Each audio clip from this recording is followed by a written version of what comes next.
I would give up sunsets just to be in the sunshine of your presence, and I knew that I was done for when I associated the sun with your essence, because warmth when I'm around you develops an entirely new meaning, as if every star in the galaxy held a meeting, all reconvening to appreciate their origin. What are stars, if not your eyes? I tried to play it cool, but of course I melted through the disguise. I love sunsets. I can't imagine a world without.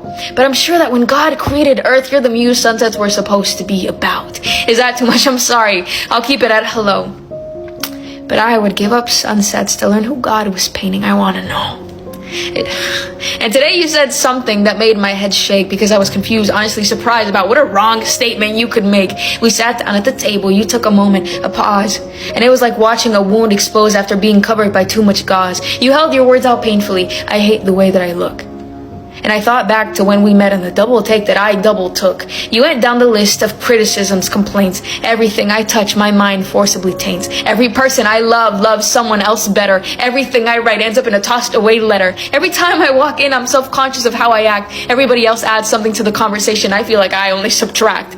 Every time I smile, it dips too far to one side. Every time I do my hair, I regret ever having tried. And I listened. Well, you tore apart my sunset until it rained. I listened until it got dark and no light there seemed to remain. From your point of view, this was it, the end in sight. You weren't waiting for me to contradict you. You were waiting for me to say that you're right.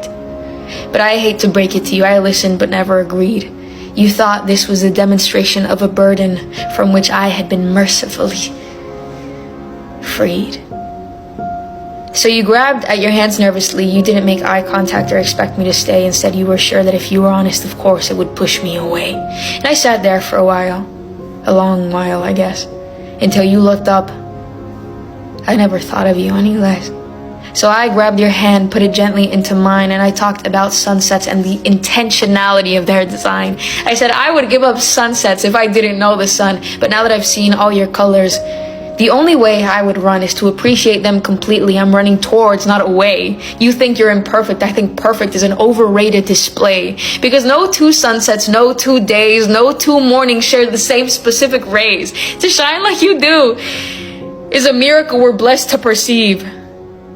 I would give up sunsets if you weren't already the sunset God hoped to achieve.